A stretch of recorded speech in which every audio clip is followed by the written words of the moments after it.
Bom dia! Vamos para a nossa aula de português. Na página 65, dinâmica para trabalhar o socioemocional, pesquisando gentileza.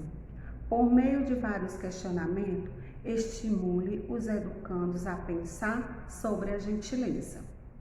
Pode-se perguntar a eles qual o significado de gentileza em uma palavra. Quais são as atitudes gentis?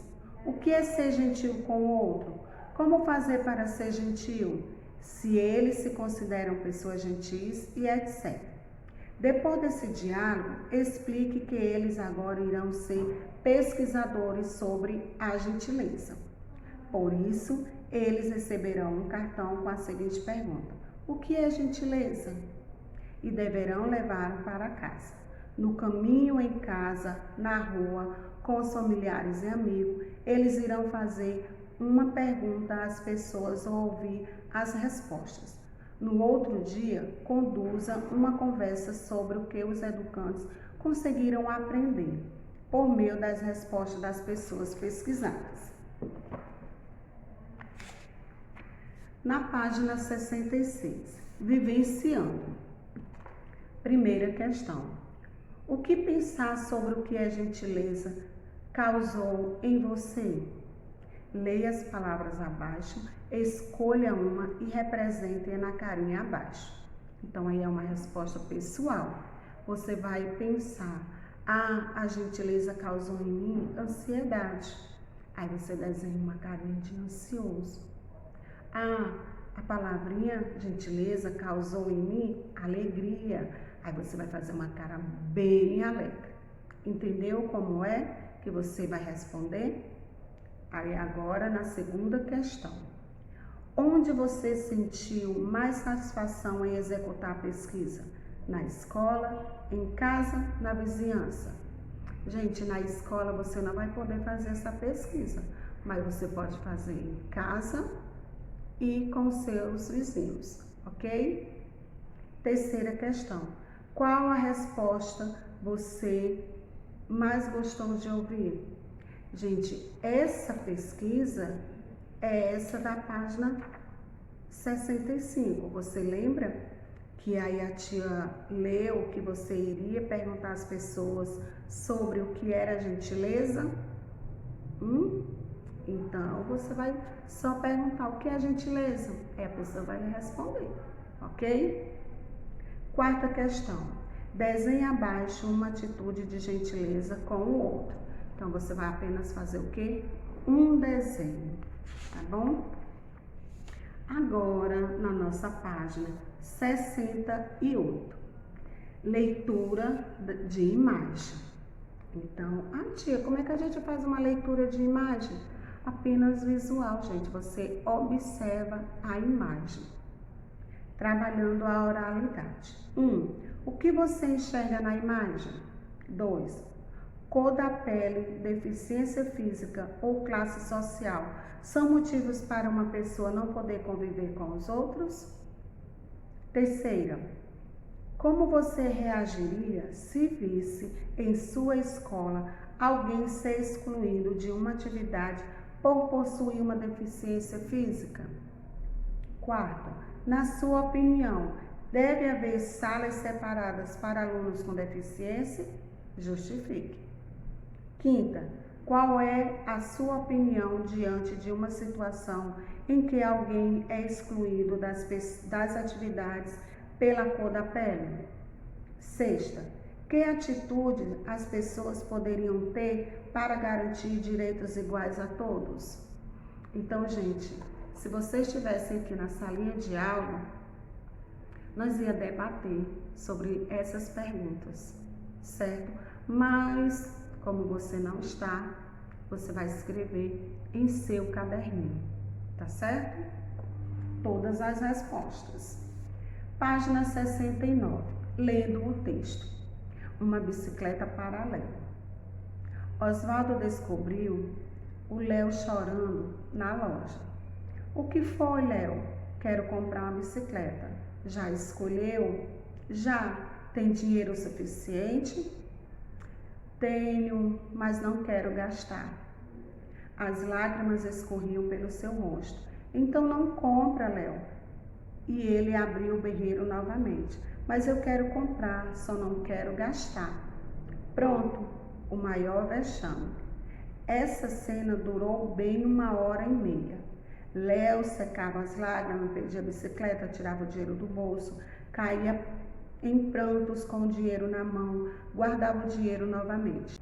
Chorava pela falta da bicicleta e dizia: eu não quero gastar meu dinheiro, então não compra. Se não compro, vou ficar sem bicicleta. Um choro tão triste, tão sentido, tão profundo, tão doido, que todas as pessoas começaram a chorar com ele. Já havia tanta gente em volta de Léo e de sua bicicleta que ainda não era dele, que o gerente veio ver o que estava acontecendo. Policarpo, que era cozinheiro, explicou: ele quer fazer omelete sem quebrar os ovos. Você entendeu aí o que o cozinheiro quis dizer? Vocabulário: berreiro, sequência de berro, gritaria, choro ruidoso. Escorriam, ventiam. Pranto, choros intensos, queixas, lamentações. Profundo, forte, grande, denso, que vem do fundo. Suficiente, que ou aquele que basta, bastante. Vexame, aflição, grande vergonha. Página 70. Estudo do vocabulário. Primeira questão. Numere a segunda coluna de acordo com a primeira. 1. Escorriam. 2. Berreiro. 3. Bastante. 4. Choro intenso.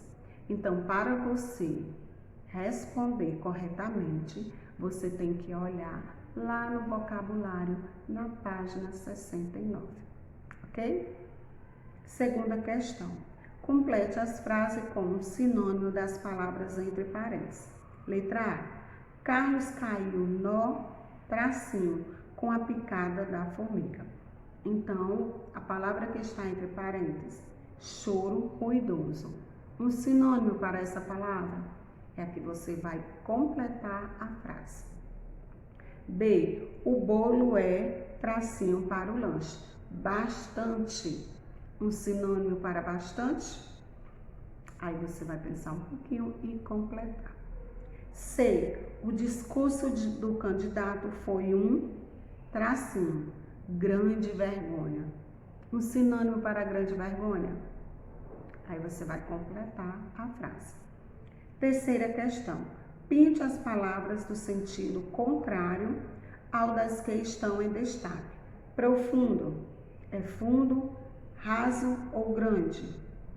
Berreiro, silêncio, grito ou choro. Suficiente, muito, bastante ou pouco.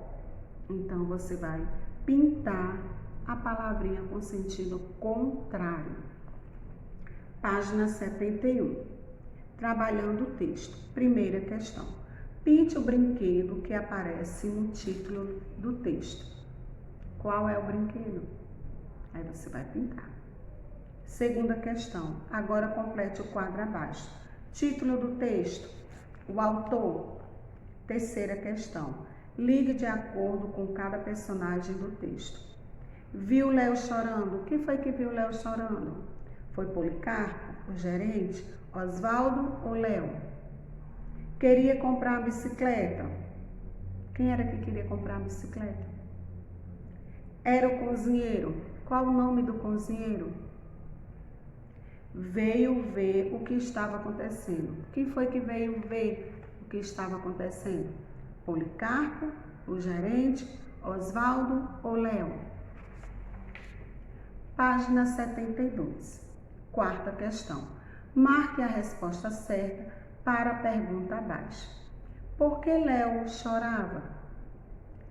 Porque ele queria um patinete e o pai não dava. Ele queria uma bicicleta, mas na loja não tinha. Ele queria vender sua bicicleta ou ele queria comprar uma bicicleta sem gastar seu dinheiro? Aí você vai marcar a resposta correta com um X. Quinta questão. Numere de acordo com a sequência do texto. Tirava o dinheiro do bolso, Léo secava as lágrimas, pedia a bicicleta, caía em prantos, guardava o dinheiro novamente, chorava pela falta da bicicleta. Então você vai numerar. Qual foi o primeiro caso? Qual foi o segundo? Aí você vai numerar corretamente, ok? Então essa foi a nossa aula de português.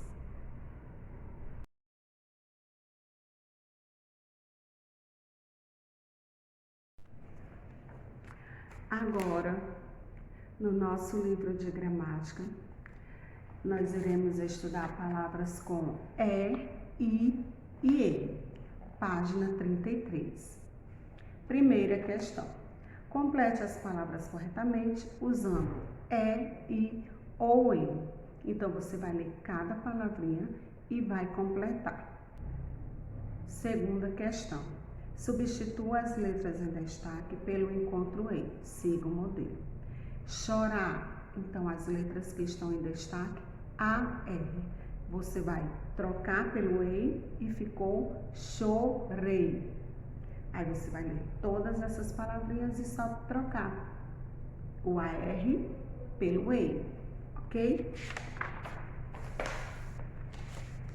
Página 34. Terceira questão.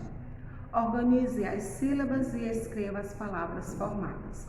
Então, organize, quer dizer o quê? Estão desorganizadas. Você vai organizar as sílabas e formar as palavras. Quarta questão. Leve o Saci até a floresta, pelo caminho no qual todas as palavras estão escritas corretamente. Então, você vai observar aí e vai encontrar o caminho que leva ao Saci até a floresta. Página 35, quinta questão. Escreva as palavras equivalentes às imagens. Então, observe aí as imagens e escreva o nome de cada uma.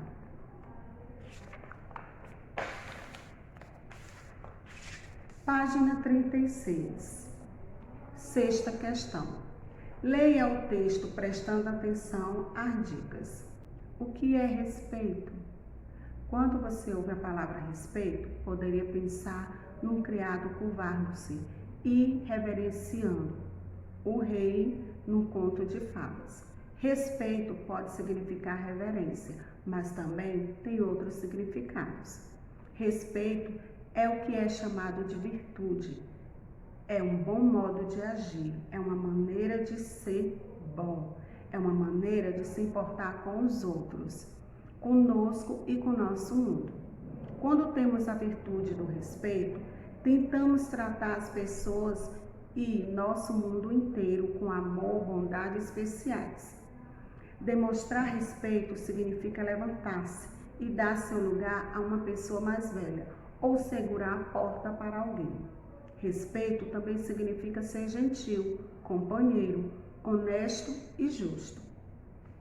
Letra A. Circule as palavras com os encontros vocálicos e no texto. B. Agora procure elaborar uma frase sobre o tema do texto, combinando as palavras que você circulou. Ok? Então, essa foi a nossa atividade de gramática.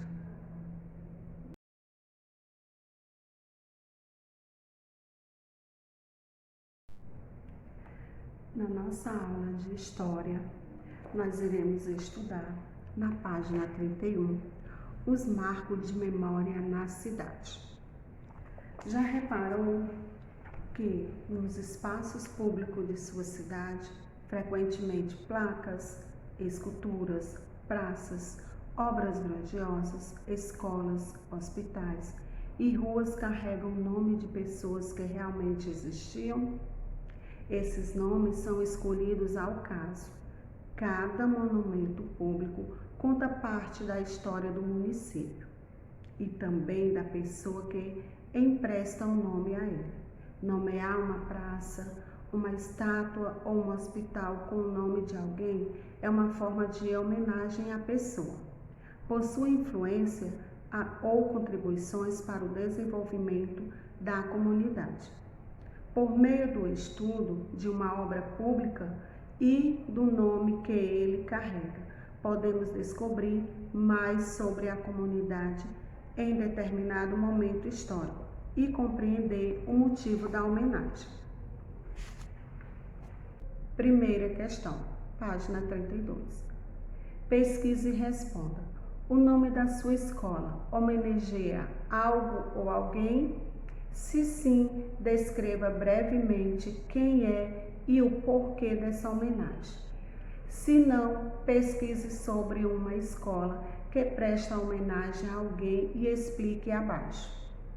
Segunda questão. Se você pudesse nomear a rua onde mora em homenagem a alguém, quem você homenagearia? Qual a sua relação com essa pessoa? Terceira questão. Complete o texto corretamente com as palavras do quadro abaixo. Contribuições, desenvolvimento, homenagem, influência, nome e nomear. Então, você vai com essas palavras completar as frases, ok? Então, tchau e até a nossa próxima aula.